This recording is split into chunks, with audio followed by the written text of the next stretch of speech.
প্রিয় দেশবাসী, সবাইকে বাংলা নববর্ষ 1432-এর শুভেচ্ছা জানাচ্ছি। শুভ নববর্ষ। পহেলা বৈশাখ আমাদের প্রাণের উৎসব, বাঙালির সার্বজনীন উৎসব। পুরো পৃথিবীতে যেখানে যেখানে বাঙালিরা আছেন, আজ আমাদের সবার আনন্দের দিন, বর্ষবরণের দিন। বাংলা সাল গণনা শুরু হয়েছিল কৃষিকাজের সুবিধার জন্য, ফসলি সন হিসেবে। এখনও এদেশের কৃষকরা বাংলা তারিখের হিসেবেই বীজ বোনেন, ফসল তোলেন। বাংলা নববর্ষের এক অবিচ্ছেদ্য অংশ হালখাতা।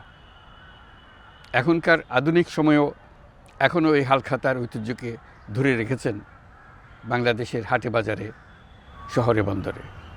নববর্ষের বৈশাখী মেলায় বাংলাদেশের জেলায় জেলায় উদ্যোক্তারা সারা দেশে ঐতিহ্যবাহী শীতল পাটি, মাটির হাঁড়ি পাতিল, খেলনা, হাত পাখা ইত্যাদি তৈরি করে নিজেদের সৃজনশীলতাকে তুলে ধরেন এই দিনকে উপলক্ষ করে।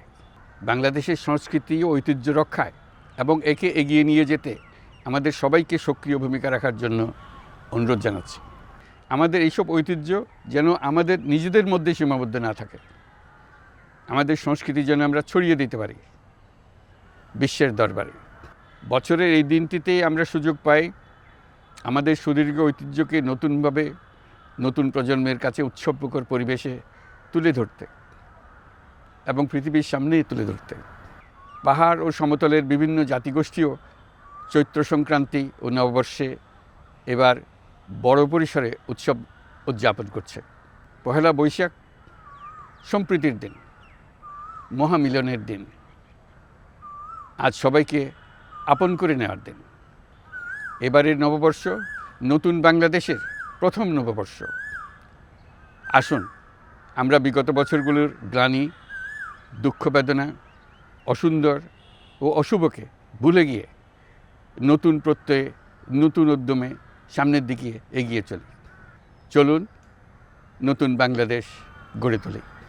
24-এর গণ অভ্যুত্থান আমাদের সামনে বৈষম্যহীন বাংলাদেশ গড়ে তোলার সুযোগ এনে দিয়েছে। এই সুযোগ যেন আমরা না হারাই।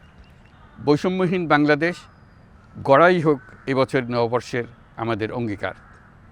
আমি নববর্ষের সকল আয়োজন ও উদ্যোগের সাফল্য কামনা করছি। নববর্ষ 1432 আমাদের সবার জন্য শুভদিনের সূচনা করুক।